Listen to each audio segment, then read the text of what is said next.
ဒီမိန်းကလေးငယ်လေးကစက်သားတုံးစားလိုက်တန်းစပွဲပေါ်မှာရွှေတုံးတုံးပေါ်လာပါလေသူတို့တွေဒီကလေးမလေးကိုပျော်အောင်ထားနိုင်သေးသူတို့ကိုယ်ပေါ်မှာရွှေတွေပေါ်လာမှာဖြစ်ပါလေသူတို့ဟာချမ်းသာမဲ့နီလန်းကိုရှာဖွေတွေးရှိသွားပြီဖြစ်လို့အရန်ကိုဝမ်းသာပီတိဖြစ်နေကြတာပါသူတို့ခေါ်ထားတဲ့ဒီမိန်းကလေးငယ်လေးကိုပျော်ရွှင်အောင်ထားပေးုံနဲ့သူတို့အိမ်ထဲမှာရွှေတဲ့ပစ္စည်းတွေရုတ်တရက်ပေါ်လာမှာဖြစ်ပါတယ်ဒီအရောစရာကောင်းတဲ့အဖြစ်အပျက်ကိုစမ်းသပ်ဖို့အတွက်သူတို့ဟာကလေးမလေးကိုစားတောက်ဆိုင်တစ်ဆိုင်စီခေါ်သွားပြီးအရသာရှိတဲ့ဟင်းပွဲမျိုးစုံကိုမှာပေးခဲ့ပါတယ်တကယ်ပဲဒီကလေးမလေးကပျော်ပျော်ရွှင်ရွှင်စားတောက်နေတဲ့အချိန်မှာဒီအမျိုးသမီးရဲ့လက်ထဲမှာလည်းယတနာလေးပေါ်လာတာကိုတွေ့လိုက်ရပါတယ်ဒီလိုဝက်ချက်ကိုဖုံးကွယ်ထားဖို့အတွက်ဒီဇနီးမောင်နှံဟာကလေးမလေးစိတ်ချမ်းသာစေမဲ့နီးလန်းတွေကိုအမြဲတမ်းရှာဖွေနေခဲ့ကြပါတယ်ဒါပေမဲ့သူတို့မှာအချိန်9ရက်ပဲရှိတာပါအဲ့ဒီ9ရက်ကြော်သွားရင်တော့ဒီကလေးမလေးဟာသူမရဲ့ဘေးပတ်ဝန်းကျင်ကလူတိုင်းစီကိုကန်ဆိုးမှုတွေတဲဆောင်လာတော့မှဖြစ်ပါတယ်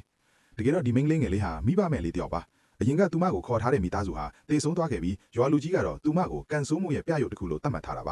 ဒါပေမဲ့အမျိုးသားတယောက်ကသူမကိုလာရောက်စစ်ဆေးတဲ့အခါမှာတော့သူမစီမှာရွှေတွေရှိနေတာကိုတွေ့သွားခဲ့ပါတယ်သူဟာအဲ့ဒီရွှေတွေကိုတိတ်တဆိတ်ယူလိုက်ပြီးကလေးမလေးကသူမကိုကဲတင်ဖို့ငိုယိုပြီးတောင်းပန်တဲ့အခါမှာတော့အဲ့ဒီမျက်ရည်တွေကရွှေတင်းကနှပြားဖြစ်သွားခဲ့ပါတယ်ဒီလူဟာချမ်းသာကြွယ်ဝမှုကိုဖန်တီးပေးနိုင်တဲ့ကလေးမလေးရဲ့ထူးဆန်းတဲ့စွမ်းအားကိုစိတ်ဝင်စားသွားခဲ့ပါတယ်အဲ့ဒီနောက်မှာတော့သူကကလေးမလေးကို9ရက်ကြာရင်တခြားနေရာကိုခေါ်သွားပေးမဲ့သူကတိပေးပြီးသူ့စီမှာထားခဲ့ဖို့ကလေးမလေးရဲ့အမေကိုတောင်းဆိုခဲ့ပါတယ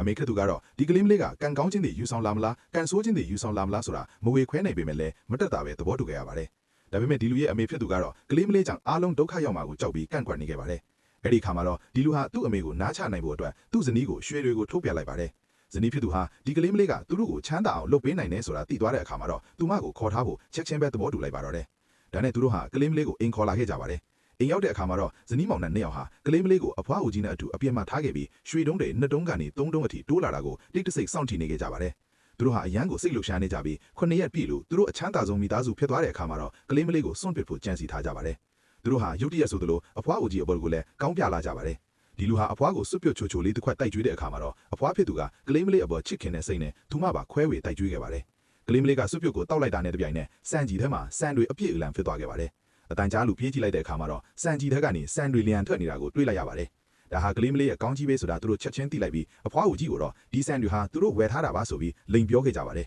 အဲ့ဒီနေ့ကစပြီးဒီဇနီးမောင်နှံဟာကလေးမလေးကိုပျော်အောင်နီးမျိုးစုံနဲ့စူးစမ်းနေကြပါတယ်သူမကကြက်သားတုံးစားလိုက်တိုင်းသူတို့ရဲ့ကြက်မားတွေဟာအိုးတွေအများကြီးယူကြပါတယ်အဖွားကိုကြီးကတော့ဒါကိုကြည့်ပြီးအံ့ဩနေပေမဲ့ဇနီးမောင်နှံကတော့အယမ်းကိုပျော်နေကြတာပါ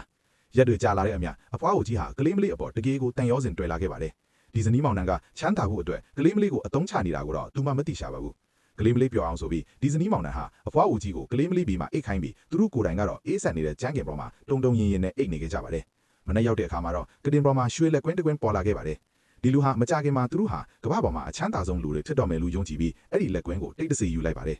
နောက်တစ်နေ့မှာတော့သူတို့ဟာကလေးမလေးကိုအစင်မြင့်စားတော့ဆိုင်တစ်ဆိုင်စီခေါ်သွားခဲ့ပါတယ်အစားပိုင်းမှာတော့စားတော့ထွေးကသူတို့ကိုစင်းရဲသားတွေလူထင်းပြီးအဝဲမခံခဲ့ပါဘူးဒါပေမဲ့အမျိုးသမီးဖြစ်သူကသူမရဲ့လက်ဝဲမှာပတ်ထားတဲ့ရွှေလက်ကွင်းကိုထုတ်ပြလိုက်တဲ့အခါမှာတော့သူ့ရဲ့အမူအရာကချက်ချင်းပြောင်းလဲသွားပါတော့တယ်သူတို့ဟာကလေးမလေးအတွက်ဟင်းပွဲမျိုးစုံကိုမှာပေးခဲ့ပြီးသူမလည်းအမြန်စွာစားတော့ခဲ့ပါတယ်ကလေးမလေးကပတ်ဝန်းကျင်ကိုတေချာကြည့်နေတာကြောင့်သူမဘိုက်မဝသေးဘူးထင်ပြီးကြက်တကောင်လုံးကိုပါထမှာပေးခဲ့ပါတယ်ကလေးမလေးကအဲ့ဒီကြက်သားကိုအိမ်ကအဖွားအတွက်ယူသွားခြင်းနဲ့လို့ပြောတဲ့အခါမှာတော့အမျိုးသမီးဖြစ်သူကချက်ချင်းပဲသဘောတူလိုက်ပါတော့တယ်သူတို့ဟာတစ်နေ့ထက်တစ်နေ့ပိုပြီးလောဘတက်လာကြပါတယ်နေ့တိုင်းကလေးမလေးကိုကြက်ကင်းသွားကြွေးကြပါတယ်စပွဲပေါ်မှာရွှေတုံးတွေပေါ်လာရုံတင်မကအမျိုးသမီးရဲ့လယ်ဘဲမှာနဲ့အမျိုးသားရဲ့လယ်ဘဲမှာပါရွှေဆွဲကြိုတွေပေါ်လာခဲ့ပါတယ်6ရက်နေ့မှာတော့ကလေးမလေးကအစာစားရတာညင်းငွေနေပြီဖြစ်လို့ဘာမှထုတ်ပေးနိုင်ဘူးလို့ပြောခဲ့ပါတယ်စိတ်မရှိတော့တဲ့ဇနီးမောင်နှံကသူမရဲ့ပါးဆက်ထဲကိုအတင်းအထားမှအစာအစာတွေထိုးထည့်လိုက်လို့ကလေးမလေးတတိလေးထွားခဲ့ပါတယ်သူမပြန်နိုးတဲ့အခါမှာတော့အိမ်ကိုပြန်ရောက်သွားပြီပါအဖွားဦးကြီးကတော့အားနေနေတဲ့ကလေးမလေးကိုကြည့်ပြီးစိတ်မကောင်းထီအောင်သူမရဲ့မြဲတဲ့လေးလိုပဲဂယူးဆိုင်နေခဲ့ပါတယ်နောက်ဆုံးရဲ့နီးကပ်လာတဲ့အခါမှာတော့ဒီဇနီးမောင်နှံဟာစိုးရိမ်စိတ်တွေများလာခဲ့ပါတယ်ကလေးမလေးကသူတို့အတွက်ရွှေတွေထက်မပေးနိုင်ရင်အားလုံးဆုံးရှုံးသွားမှာကိုကြောက်နေကြတာပါ